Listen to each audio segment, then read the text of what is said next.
जी, अस्सलाम वालेकुम दोस्तों, कैसे हैं आप? अच्छा, ये लेवल मैंने लगाए हैं क्योंकि ये ट्रैगर लेवल है, ये और ये आप देख सकते हैं।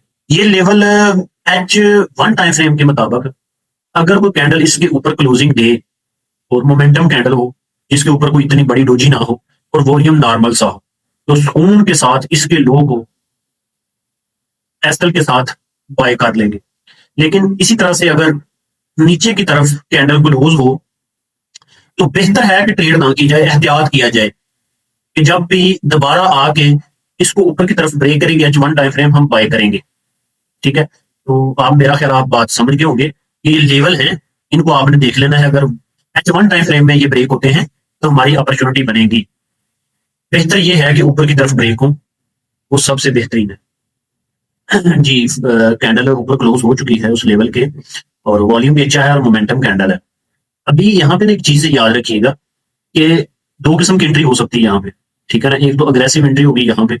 ठीक है, और एसएल जो है ना, एसएल ये है लेवल एसएल वाला, है ना। यहाँ दूसरी एक पासिव एंट्री होती है, वो यहाँ पे भी किसी छोटे टाइम फ्रेम में कोई फेयर वैल्यू गैप, कोई ऑर्डर ब्लॉक, कोई स्ट्रक्चर के हिसाब से आप यहाँ से एंट्री लगा सकते हैं। ठीक है, तो ये अभी मैं थोड़ा सा ना इसको देखता हूँ कि ये एसएल कितना बड़ा बनता है। फर्ज करो यहाँ पे अगर हमारी बाइक एंट्री हो ना 96 है और ये 60, तकरीबन ये 500 पिप की 0.01 पे आपके 50 पिप का एसएल है। लेकिन अगर इस तरह की सूरत में हो तो फिर बंदे को ना अवॉइड करना चाहिए। बेहतर ये होता है कि इस लेवल से कहीं से बंदा ना बाई पकड़े, क्योंकि अभी 2:20 हुए हैं।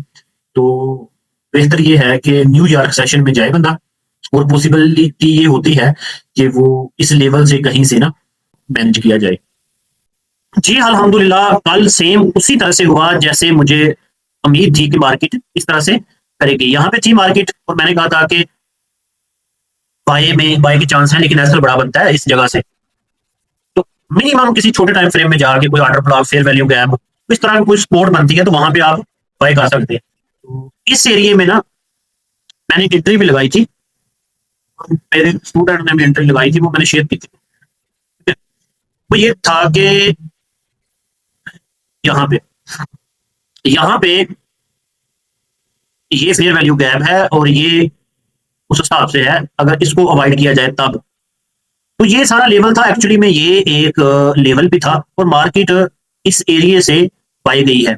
आप देख सकते हैं दोबारा आई है, और दोबारा ये बाई गई है उसकी भी एक रीजन है। इस कैंडल को आपने इग्नोर नहीं करना, इसको वॉच करना है। ठीक है ना, तो इस पर दोबारा एंट्री थी, लेकिन वो वॉल्यूम बेस पे थी। ये दोनों एंट्री जो है ना वो वॉल्यूम बेस पे थी।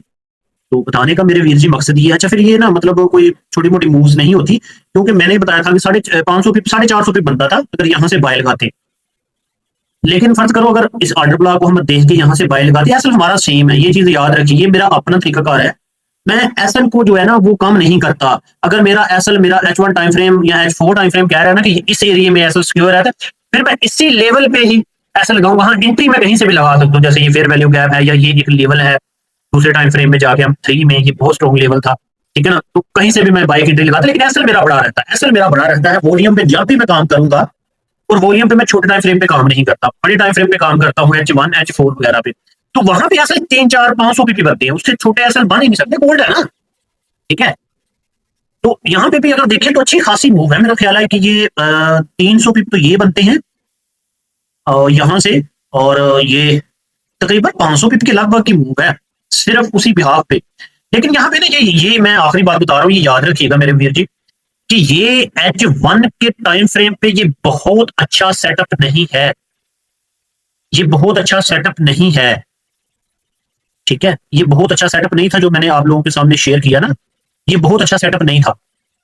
ठीक है, ये बहुत अच्छा सेटअप नहीं था, ये कमजोर सा सेटअप है। लेकिन वो फिर भी वर्क कर गया। वर्क अच्छा वर्क इसलिए कर गया कि मार्केट में ना बहुत ज्यादा, आपको पता है, हालात बड़े खराब है और मार्केट नीचे आना चाह नहीं रही। ठीक है, और